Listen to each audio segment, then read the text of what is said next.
आप देख रहे हैं क्राइम इंडिया न्यूज, खबर के अंदर का सच। हम आप पर हुए जुल्म का करेंगे खुलासा। बीएस क्राइम इंडिया न्यूज आप तक आपकी आवाज में आपका स्वागत है। नमस्कार, बीएस क्राइम इंडिया न्यूज की ओर से मैं नेहा मिश्रा। शमशेर खान की खास खबर पर एक नजर।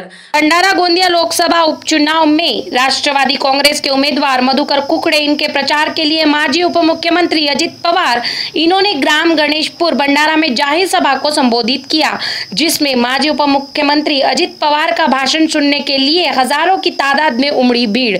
इस सभा में कांग्रेस, राका, रीपा, पीरीपा के सभी कार्यकर्तागण उपस्थित थे। भंडारा गोंदिया लोकसभा उपचुनाव राष्ट्रवादी कांग्रेस उम्मीदवार मधुकर कुकड़े इनके गड़ी चिन्ह के बटन को दबाकर बहुमतों से मत दिलं तर भेच्या घड्याला सुरू होईल।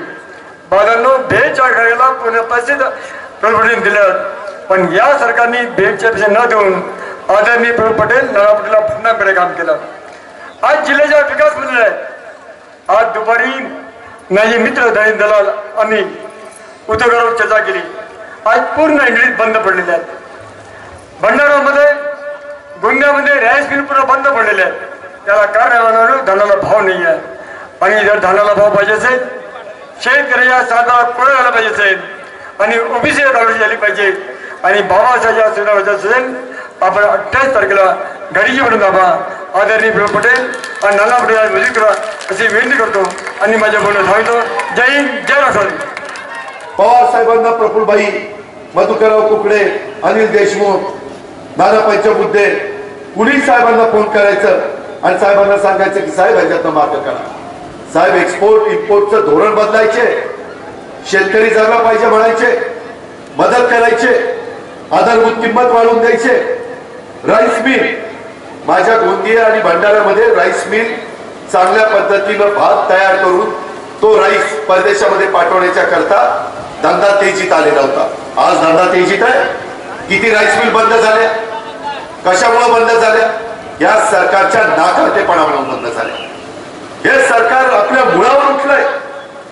मी हे सांगण्याच्या करता आज भंडारा गोंदियाच्या परिसरामध्ये आलेलो आहे।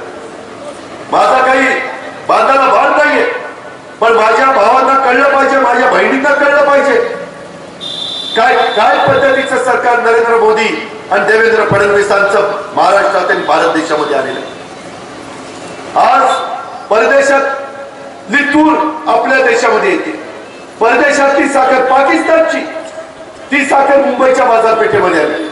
अहो, तुमच्या माझ्या शेतकऱ्यांनी एवढी साखर पिकवली, 1.25 वर्ष भारताला साखर पुरेल एवढी साखर आहे, तरी देखील त्या शेतकऱ्यांना न्याय देण्याची भूमिका भाजप शिवसेनेची नाहीये।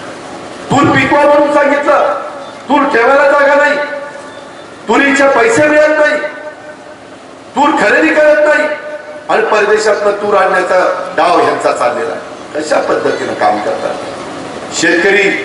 त्या ठिकाणी जगेल का मरेल? आज यांच्या काळामध्ये शेतकऱ्यांच्या आत्महत्या वाढल्या। शेतकरी लिहून ठेवतात, पंतप्रधान आणि मुख्यमंत्र्यांच्या एकंदरीत कारकिर्दीला कंटाळून आम्ही आत्महत्या करतो, आमच्या मुलाबाळांना सांभाळा। असं महाराष्ट्रामध्ये कधी घडत नव्हतं, ते आता घडायला लागले। गोसीखुर्दच्या बाबतीमध्ये किती गावांनी बहिष्कार टाकलाय? का बहिष्कार टाकला? सरकारचं काम नाही। अहो, इथं तुम्ही जसा बहिष्कार टाकला तसं नांदेड मराठवाड्यातला आपला एक महत्वाचा जिल्हा आहे, तिथल्या जिल्ह्यातल्या काही लोकांनी गावाच्या गावं की हे सरकार आम्हाला लाभ देत नाही, आम्हाला तेलंगणामध्ये जाऊ द्या, तेलंगणामध्ये चांगल्या योजना आहे।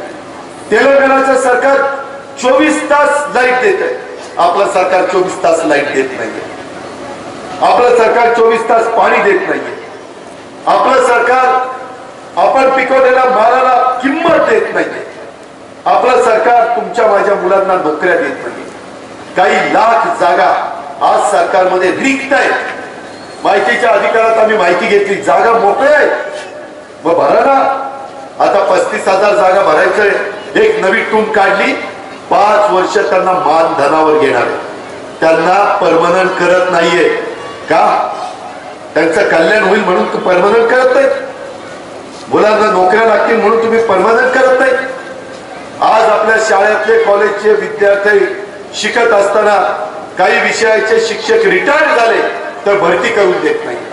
आता राजेंद्र नाना, मी गाडीतनं येताना चर्चा करत होतो, महाराष्ट्रातल्या अनेक शिक्षण संस्था चालवणारे लोक सांगतायत की भरतीच बंद आहे आणि बीएड एमएड झालेली मुलं अशी राजोमाळ फिरतायत, नोकऱ्या द्या नोकऱ्या द्या, आम्ही शिकलोय, आमच्या हाताला काम द्या, तरी सरकार काम देत नाही. या पद्धतीचं सरकार आहे. म्हणून आपल्याला उद्याची सोमवारची 28 तारखेची निवडणूक महत्वाची आहे. हे आता या देशातल्या सरकारला, राज्यातल्या सरकारला दाखवून देण्याची संधी या पोटनिवडणुकीच्या निमित्तानं आलेली आहे. पालघरमध्ये आलेली आहे, आपल्या भंडारा गोंदियामध्ये आलेली आहे. पालघरला तिथे काँग्रेसचा आमदार खासदार निवडून द्यायचा आहे, इथं आपल्याला राष्ट्रवादीचा खासदार निवडून द्यायचा आहे मधुकर कुकडेंच्या रूपाने. ते चांगलं काम करतील, चांगल्या पद्धतीनं तुमचा प्रश्न सोडवण्याच्या करता लोकसभेमध्ये आवाज उठवतील.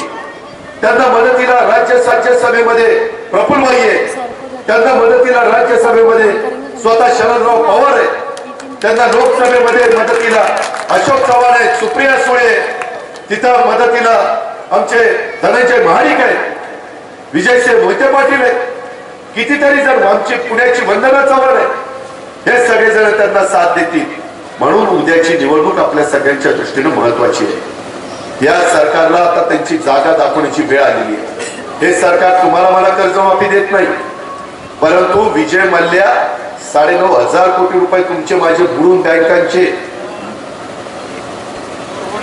कुठं जातो? इंग्लंडला. तरी सरकार त्याचं काही वापर करू शकत नाही. 9,500 कोटी बुडून जात आहे तुम्ही आमच्या बँकांचे, म्हणजे जनतेचे. नीरव मोदी हजारो कोटी रुपये बुडत होता, तरी सरकारला कळलं नाही. डावोसला पंतप्रधान गेले, पंतप्रधानांच्या शिष्टमंडळामध्ये तिथं स्वतः नीरव मोदी 4 नंबरला बाजूला बसलाय आणि त्याचा फोटो तिथे निघतो. कसा निघतो? साध्या मंत्र्यांच्या अवतीभोवती तुम्ही जाऊन देत नाही. पंतप्रधानांच्या इथं तर एवढी मोठी सिक्युरिटी असते, सुरक्षितता असते. कसा नीरव मोदी तिथं पोहोचला? कुणाचे त्यांचे लांगे बांधे? चोक्सी कसा हजारो कोटी रुपये बुडून गेला? का सातत्याने अशा प्रकारच्या गोष्टी तुमच्या माझ्या समोर येत आहेत? त्याचा कुठेतरी आपण विचार केला पाहिजे.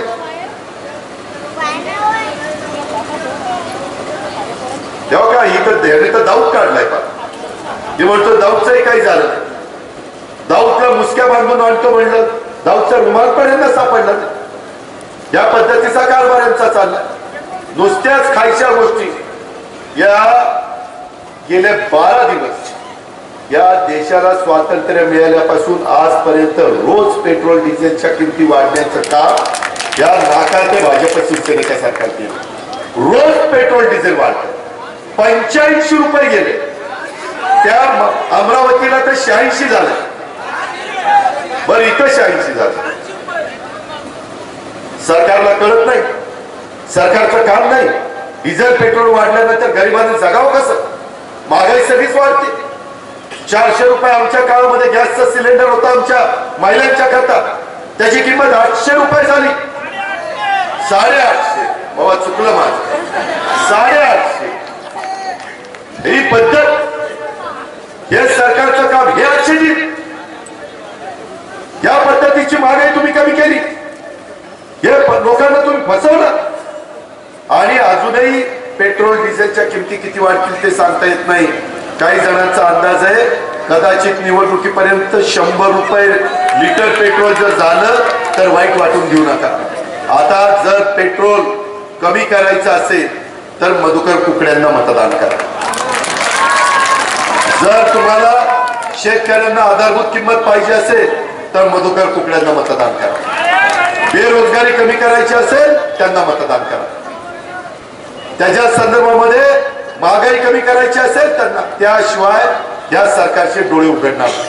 आता कर्नाटकामध्ये देखील त्यांचा मुख्यमंत्री 2.5 दिवसाचा झाला. 2.5. त्याच्यामध्ये जास्तीत जास्त काळ महाराष्ट्राचे मुख्यमंत्री कोण राहिले? 11 वर्ष वसंतराव नाईक मुख्यमंत्री राहिले. 8 वर्ष विलासराव देशमुख मुख्यमंत्री राहिले. तसं देशातला सगळ्यात कमी काळ मुख्यमंत्री कोण राहिला? तो येडियुरप्पा राहिला. 2.5 दिवसाचा राहिला.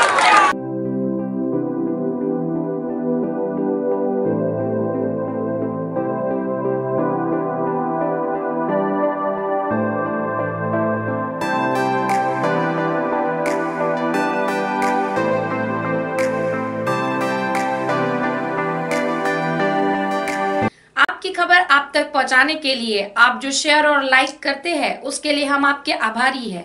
देखते रहिए BS क्राइम इंडिया न्यूज। नमस्कार।